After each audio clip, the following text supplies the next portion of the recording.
Apple போன 10 வருஷமாக கொண்டு வராத ஒரு டிசைன் தான் இந்த வருஷம் லான்ச் பண்ணியிருக்கிற ஐஃபோன் 14 ஐஃபோன் 14 ப்ளஸில் கொண்டு வந்திருக்காங்க. ஆப்பிள் இந்த வருஷம் ஐஃபோன் 14 சீரீஸில் பார்த்தீங்கன்னா 4 ஸ்மார்ட் ஃபோன்ஸ் கொண்டு வந்திருந்தாங்க. IPhone 14, iPhone 14 plus, iPhone 14 bro, iPhone 14 pro max. இதில் ஐஃபோன் 14 பார்த்தீங்கன்னா ஐஃபோன் 13 எப்படி கொண்டு வந்தாங்களோ அதே மாதிரி தான் ஐஃபோன் 14 லான்ச் பண்ணியிருந்தாங்க. ஒரு டிஃப்ரென்ஸுமே இல்லை. ஆனால் இந்தியனில் பார்த்தீங்கன்னா ஆப்பிள் ரொம்ப பெரிய டிஃப்ரென்ஸ் இந்த ஐஃபோன் 14, ஐஃபோன் 14 ப்ளஸ் மாடல்ஸில் கொண்டு வந்துருக்காங்க.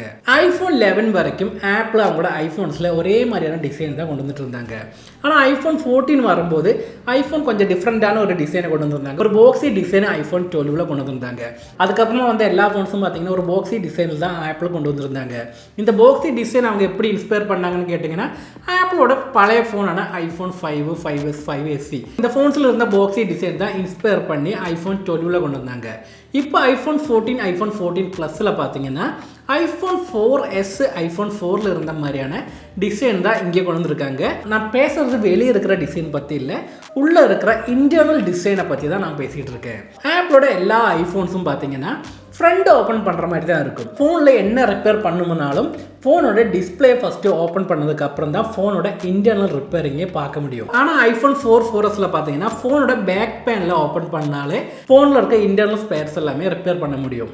இது பார்த்தீங்கன்னா ரிப்பேர் பண்ணும்போது ரொம்பவே ஈஸியாக இருக்கும். அந்த ஐஃபோன் 4 சீரீஸில் இருந்த அந்த இன்டர்னல் டிசைன் தான் இன்ஸ்பயர் பண்ணி இப்போ ஆப்பிள் அவங்களோட ஐஃபோன் 14, ஐஃபோன் 14 ப்ளஸில் வந்திருக்காங்க.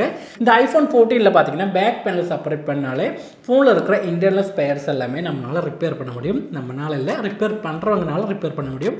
என்னால் முடியும். முன்னாடி இருந்த ஐஃபோன்ஸ் பார்த்தீங்கன்னா என்ன ரிப்பேர் பண்ணணும்னாலும் ஃபஸ்ட்டு டிஸ்பிளே ஓப்பன் பண்ணும். அது ஒரு தலைவலி தான். ஆனால் அந்த ஐஃபோன் 14 ப்ளஸில் பார்த்தீங்கன்னா பேக் பேனில் செப்பரேட் பண்ண முடியும். அதே மாதிரி டிஸ்பிளேவும் செப்பரேட் பண்ண முடியும். சுருக்கமாக சொல்லணும், ஒரு புக் ஓப்பன் பண்ணுற மாதிரி ஃபோனோட பேக் பேன்லையும் டிஸ்பிளேயும் நம்மளால் ஓப்பன் பண்ண முடியும். ஃபோனோட பேட்டரி, போர்டு இது எல்லாமே ஃப்ரேமில் தான் ஃபிட் பண்ணியிருப்பாங்க. அது செப்பரேட்டாக இருக்கும். இந்த பேக் பேன்லும் டிஸ்பிளேயும் செப்பரேட்டாக இருக்கும். இப்படி இந்த இந்தியாவில் கொண்டு வந்திருக்க இந்த டிசைன் சேஞ்ச் பார்த்தீங்கன்னா ரொம்பவே யூஸ்ஃபுல்லு தான்.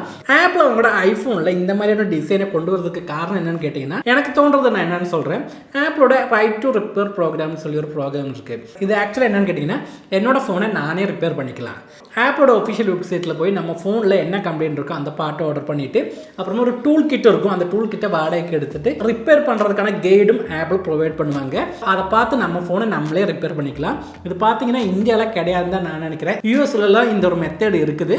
அப்போ இந்த ரைட் டு ரிப்பேருங்கிற அந்த ப்ரோக்ராமை ஆப்பிள் இன்னும் கொஞ்சம் என்கரேஜ் பண்ணுறதுக்கு இந்த மாதிரியான ஒரு இந்தியன் டிசைன் சேஞ்சை கொண்டு வந்திருப்பாங்கன்னு நான் நினைக்கிறேன். ஆப்பிள் அவங்களோட ஒவ்வொரு ஐஃபோனை லான்ச் பண்ணும்போது நம்ம எல்லாரும் கேள்வி பேசுவோம், என்னடா போன வருஷம் லான்ச் பண்ண அதே டிசைனில் தான் ஃபோனை லான்ச் பண்ணியிருக்காங்க நம்ம பல பேருமே கேள்வி பேசுவோம். ஆனால் ஆப்பிளோட எல்லா ஃபோன்ஸோட இன்டர்னல் பார்ட்ஸ் பார்த்தீங்கன்னா டிஃப்ரெண்ட்டாக தான் இருக்கும். இப்போ பார்த்தீங்கன்னா ஐஃபோன் 13, ஐஃபோன் 14 இது ரெண்டு ஃபோனுமே பார்க்குறதுக்கு ஒரே மாதிரி தான் இருக்குது, ஒரே சைஸில் இருக்குது. அதுக்குன்னு ஐஃபோன் 13ஓட டிஸ்பிளே எடுத்து ஐஃபோன் 14ல் போட முடியாது. ஐஃபோன் 13ஓட பேக் பேனில் இல்லாட்டி இன்டர்னல் பார்ட்ஸை ஒன்றுமே ஐஃபோன் 14க்கு சூட் ஆகுது. எல்லா ஐஃபோனோட இன்டர்னல் பார்ட்ஸுமே டிஃப்ரெண்ட்டாக தான் இருக்கும்.